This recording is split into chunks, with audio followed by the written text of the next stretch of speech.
السلام عليكم ورحمة الله وبركاته. كلامتي وعن wanaagsan oo xiiso leh daawadayaal meel kastoo dunida ku joogtaan ku soo dhawaada channelkeena Adubjiidnat way. waxaan leenahay fadlan subscribe saar, like iyo share tiraha ilaa markaad muuqaalka dhameysto. inta kadib daawadayaal barashada luqadda Turkiga insha Allah taala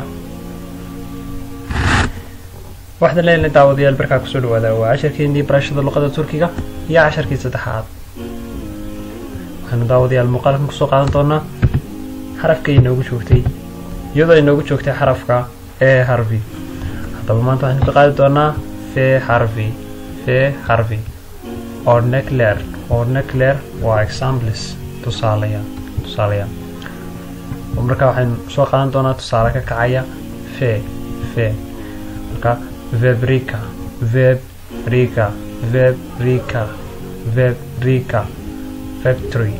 factory waa warshad weeyaan warshad. fabrica warshad. tusaale xarafka inoogu xiga waa g harfi gozluk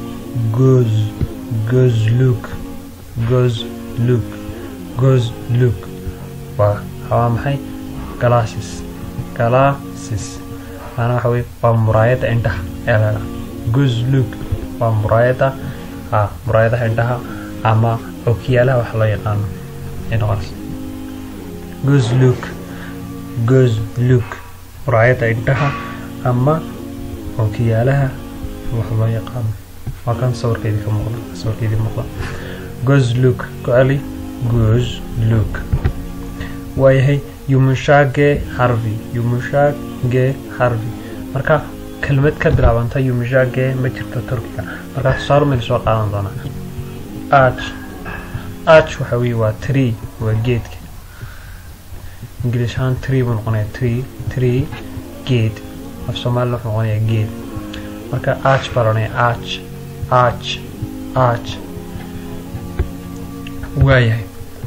way xarafka he harfi ayaan tusaale soo qaadanaa. tusaale soo qaadana marka wuxuu noqonayaa hastane hospital waa hospital weeye waa dhakhtarka taqaanan. hastane waa hospital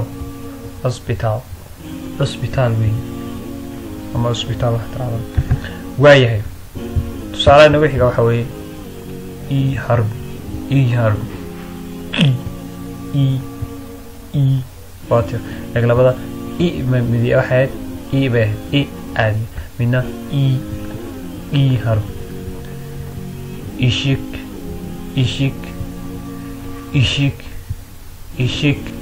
ishik marka waa maxay waa light laambad ama ilays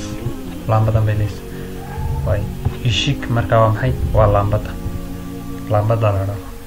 laambada ama ilayska laftiisa la ishik baa akhriya ishik way keenoo xiga waa e harfi waa xarafka e tusaale sheegana ka soo qaadanna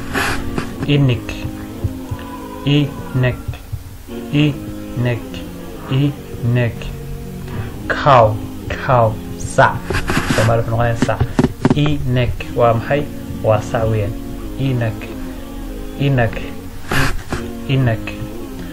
inek sac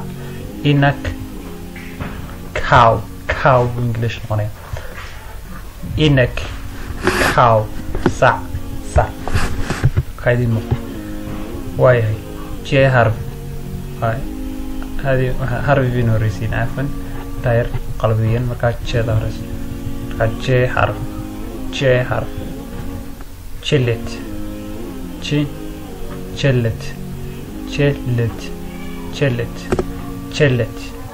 وجلت